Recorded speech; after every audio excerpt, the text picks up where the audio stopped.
Bonjour à tous mes amis, je suis Alexandre Tkachenko et dans cette vidéo, je vais vous montrer comment lancer une tâche sur le service Royal Hook. Alors, nous allons dans la section pour les annonceurs.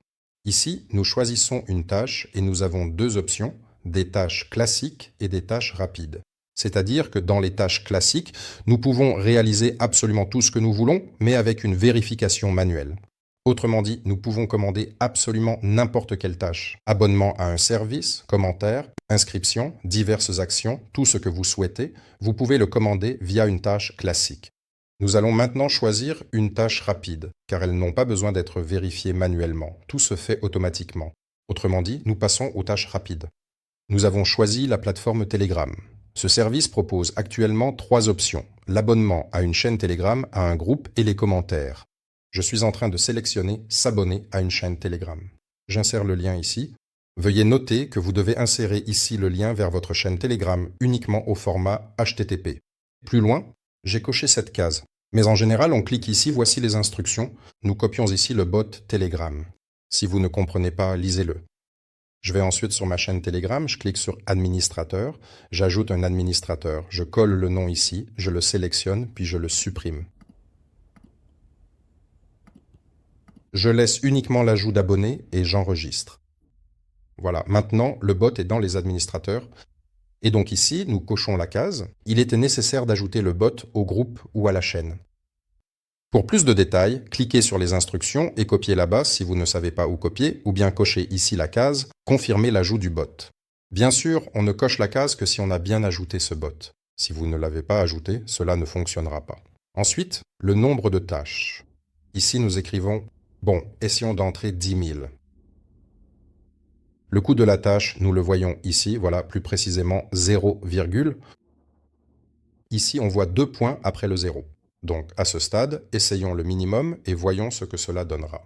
Ensuite, nous définissons le ciblage. Ici, nous pouvons choisir le pays. Je ne vais pas le faire maintenant. On peut choisir la ville, le sexe, les intérêts correspondants. Il y a le MLM, le business en ligne, etc. Je ne vais pas non plus le faire maintenant. Je ne vais pas limiter. Mon objectif est donc de collecter un maximum. Et tout le public présent sur le service Royal Hook, ce sont tous des networkers, des entrepreneurs. C'est exactement l'audience dont j'ai besoin, absolument toute. Ici, on choisit d'afficher soit à tout le monde, soit à tous ceux qui ont une place d'affaires active dans la matrice, soit à ceux qui ont le statut de partenaire. Dans ce cas, je vais choisir tout le monde. Mais d'habitude, je choisis soit ceux qui ont le statut de partenaire, soit ceux qui ont des places d'affaires. Mais bon, à un tel prix, ce serait dommage de faire la fine bouche. Nous verrons combien de personnes vont s'abonner à ce prix-là, puis nous pourrons augmenter le prix et, en conséquence, modifier ses paramètres. Mais pour l'instant, on va simplement faire le maximum avec le minimum, disons-le ainsi. C'est tout. C'est-à-dire que tout est renseigné. On clique sur « Créer une tâche ». Voilà, la tâche est créée. Voici la tâche. Et ici, toutes les tâches, oui. Donc toutes les tâches que nous allons créer apparaîtront ici. On voit le solde de 100 $. Ils ont été débités du solde publicitaire.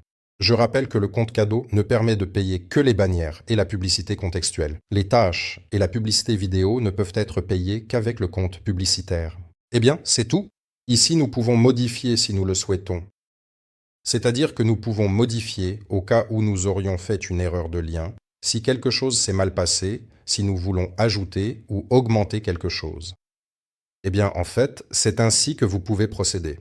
Et ensuite, vous pouvez contrôler les boutons. Il y a les tâches prêtes, commencer, à retravailler. Vous pouvez accéder à l'historique, car s'il y a beaucoup de tâches, surtout des tâches manuelles, ces boutons vous seront utiles.